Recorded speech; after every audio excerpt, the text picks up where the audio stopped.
Priyadarshini. Welcome to our YouTube channel LawPutra. Today we are going to discuss about Section 90 and Section 91 of Rajasthan Land Revenue Act 1956. As per Section 90 of this Act, liability of all land to payment of revenue or rent. So, Section 90 talks about the liabilities of any kind of land to pay revenue or rent. This section provides discretion to the state to grant a special kind of grant special relief to particular land to not to pay revenue or rent of particular land or class of land. But otherwise, rest all the lands being used for any kind of occupation, they are liable to pay the rent or revenue.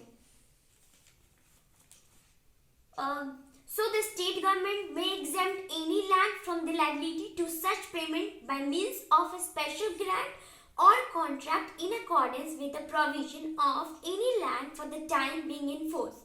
So there are basically 4 subsections in this section 90, but the gist of this section is basically this, that any kind of land they have to pay the revenue or the rent for that particular land, but the state government, if things fit, can give some special grant to some land, special grant, or if contract to some land time being in force not to pay revenue or rent, and it may apply prospectively or retrospectively as per subsection 3A of this section. The state government may by notification in the official gazette exempt whether prospectively or retrospectively any land or class of land from the payment of rent or land revenue. That means prospectively means for the future rent or revenue, and retrospectively means for the past land or past land revenue or the rent. The state government may exempt that particular revenue or rent of that land. Now move to section 91 of this particular act. As per section 91, this talks about the unauthorized occupation of land. As per subsection 1 of this section, any person who occupies or continues to occupy any land without lawful monthly shall be regarded as a trespasser. So, if someone has occupied any land who is unlawfully, that particular person will be called as trespasser as per subsection 1 of section 91 of this act. So, this section 91 gives immense, or we can say utmost power to the tehsildar against the trespasser. So,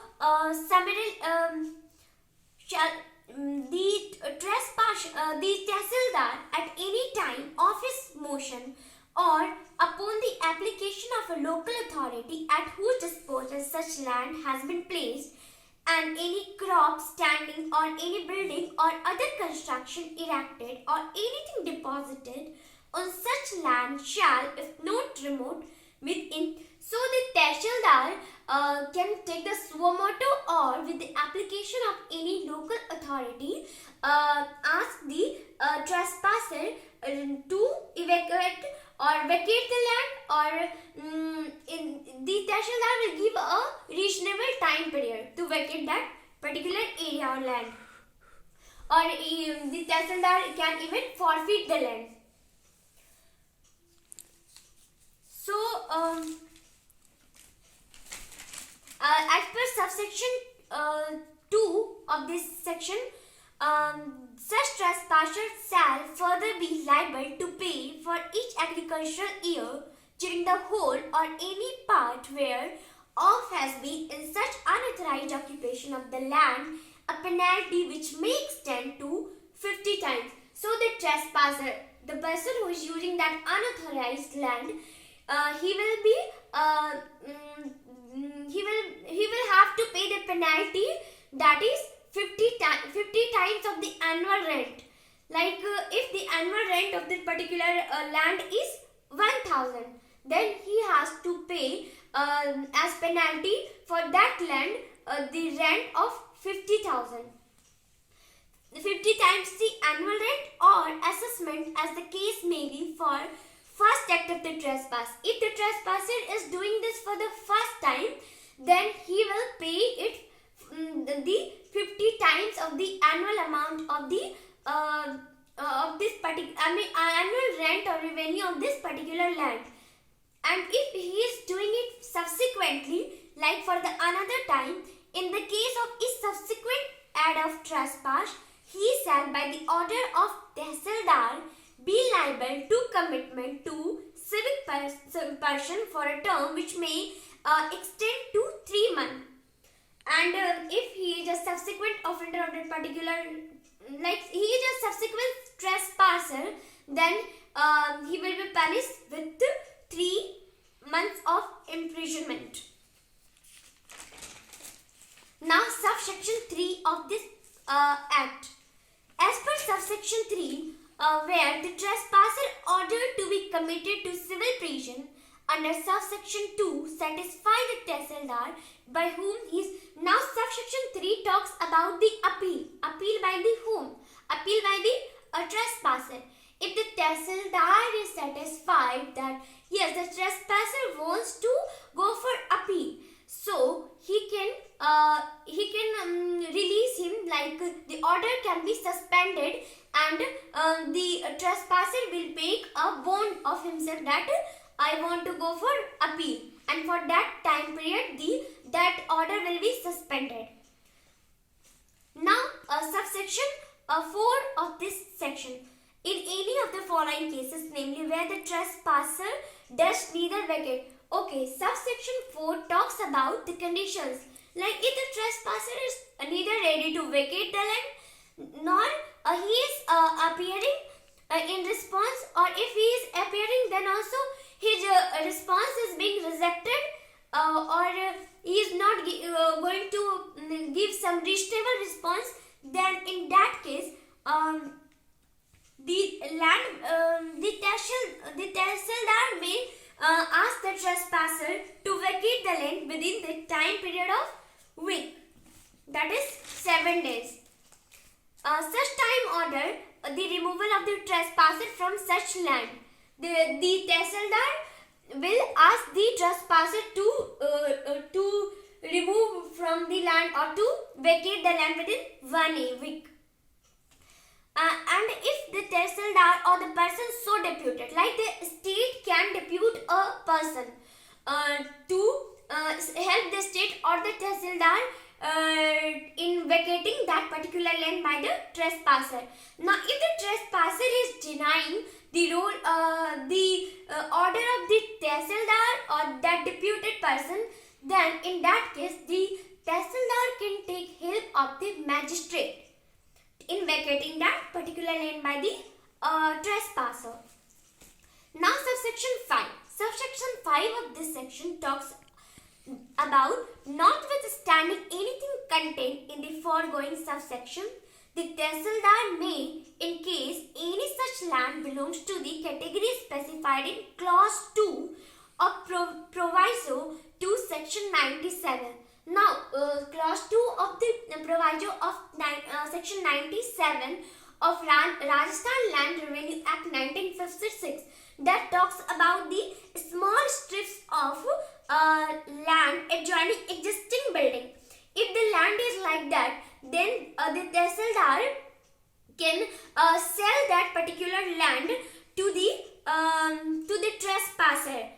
Sell it with the approval of the subdivisional officer, that with the approval of the SDO, the Tehsildar can sell that particular land to the trespasser on the fixed amount by the state government under section 96. Under section 96, where the amount or the rate is fixed, on that particular rate, the Tehsildar can sell that land to the trespasser. And the trespasser trespasser will pay the rent along with the penalty imposed of that land, and then he can buy. Now subsection 6. Now subsection 6 gives two. There are two clauses in subsection 6 of this particular act. Clause A, it talks about if someone has occupied the land before the Rajasthan Land Revenue Amendment Act 1992, and within 15 days from the date of the service of the notice, if he is not able to, he is not vacating that land, then he can be convicted for the term of 1 month, which may extend to 3 years, with fine which may extend to 20,000. And B, clause B talks about that we can say the offense by the deputed person, that employee, being an employee of the state government, specifically entrusted, the person who was entrusted to help the government in vacating that land, if he is deliberately doing something, or he is knowingly or willfully not acting according to the state government's order, he is not helping the government in vacating that land by the trespasser, then he will also be punished for the 1 month imprisonment, and which may extend to 1,000 rupees fine. So one more thing is that all these cannot be done without a proper investigation, and any police officer ranked below the deputy superintendent of police, he cannot go for the investigation of these matters. And at last, in the explanation, the land has been defined, like what will come under the definition of land, like a postal land as defined in the Rajasthan Tenancy Act 1955, and another is land redefined in subclause 3 and 4 of clause C of section 103. Thank you.